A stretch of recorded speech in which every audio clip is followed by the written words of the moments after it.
होती हुई दिख रही है।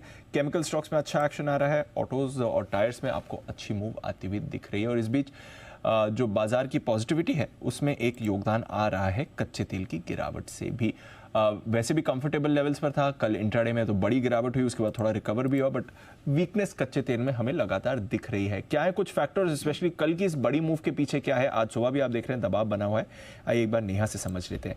नेहा बताइए क्या कुछ हो रहा है कच्चे तेल में? कल काफी हाई वोल्टेज ड्रामा हुआ दीप कच्चे तेल में। कल शाम हमने देखा 6:30 बजे के आसपास इंडिया टाइम के हिसाब से ये खबर निकल कर आई कि ओपेक प्लस की जो बैठक है वो स्थगित हो गई है 5 दिनों से। पहले 26 नवंबर को होनी थी, अब वो 30 नवंबर को हो गई है। जैसे ये खबर आई ब्रेंट क्रूड को हमने $78 तक टैंक करते देखा। मतलब जो 82.5 के आसपास दिन के दौरान था वो एकदम से एकाएक यहाँ पर नीचे आया, $4-5 की करेक्शन दिखी।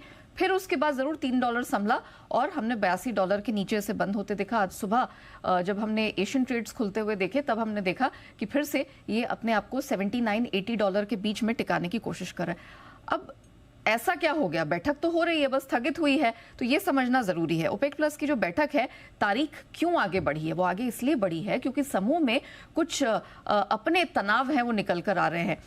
खबर ये निकल कर आ रही है कि ये जो बैठक है, क्योंकि कच्चे तेल की कीमतें बड़ी तेजी से नीचे आई हैं, 20-21% की करेक्शन आई ऊपरी स्तरों से, तो अब मार्केट ये मान के चल रहा है कि अब जो ये ओपेक प्लस की बैठक होगी इसमें सऊदी अरब, रशिया जो कि बड़े प्रोड्यूसर्स है, वो ये निर्णय ले सकते हैं कि कुछ अतिरिक्त सप्लाई कटौती करेंगे। लेकिन कुछ अफ्रीकी देश है, कुछ ऐसे छोटे प्रोड्यूसर्स हैं जो इससे इत्तेफाक नहीं रखते हैं। ऑलरेडी उनका जो आउटपुट है वो काफी कम है, वो पहले से ही उत्पादन जो कोटा है उसको संभाल नहीं पा रहे हैं, और अगर अतिरिक्त कटौती यहां लागू होती है तो उनके लिए दिक्कत की बात हो जाएगी। तो ये तनाव चल रहा है और इसी कारण से हमने देखा कि ये नाइजीरिया, अंगोला, कांगो, इन सब के कारण तनाव हो रहा है। इसी वजह से इस बैठक को स्थगित किया गया है।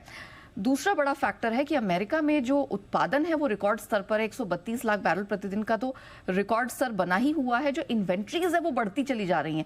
पिछले हफ्ते लास्ट वीक 36 लाख बैरल की बढ़त थी, अब वो 87 लाख बैरल पर चली गई है और एक्सपेक्टेशन से 7-8 गुना ज्यादा है।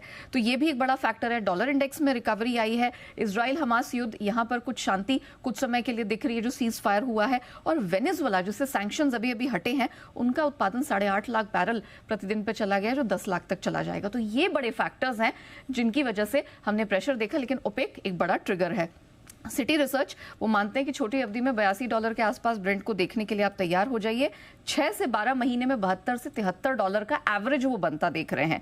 मॉर्गन स्टैनली का मानना है कि डिमांड ग्रोथ इतनी भी तगड़ी नहीं होगी जैसे पहले एंटिसिपेटेड थी। 2024 में 12 लाख बैरल प्रतिदिन के आसपास वो देख रहे हैं, जो कि धीमी गति है, और नॉन ओपेक की सप्लाई यहाँ पर तेजी से बढ़ेगी। $85 के आसपास वो ब्रेंट को देख रहे हैं।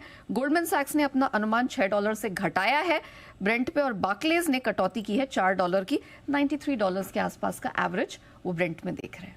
तो जो एक डर था कि ओपेक प्रोडक्शन कट बढ़ा सकता है, अभी के लिए वो शायद कम होते हुए दिख रहा है। हाँ, अब थोड़ा सा असमंजस का माहौल हो गया। पहले तो मान के चल रहे थे कि शायद आप एक और 10 लाख बैरल प्रतिदिन की वॉलंटरी कट देख लेंगे, लेकिन अगर समूह में अपने ही मतभेद है तो पहले उसको सॉर्ट आउट करना होगा। चलिए, तो अच्छी बात है, हम तो एंजॉय करेंगे। ये कच्चा तेल आपके लिए लगातार कमजोर हो रहा है। $80 के नीचे भी कल इंट्राडे में ब्रेंट गया था। फिलहाल 80 के आसपास ही आपको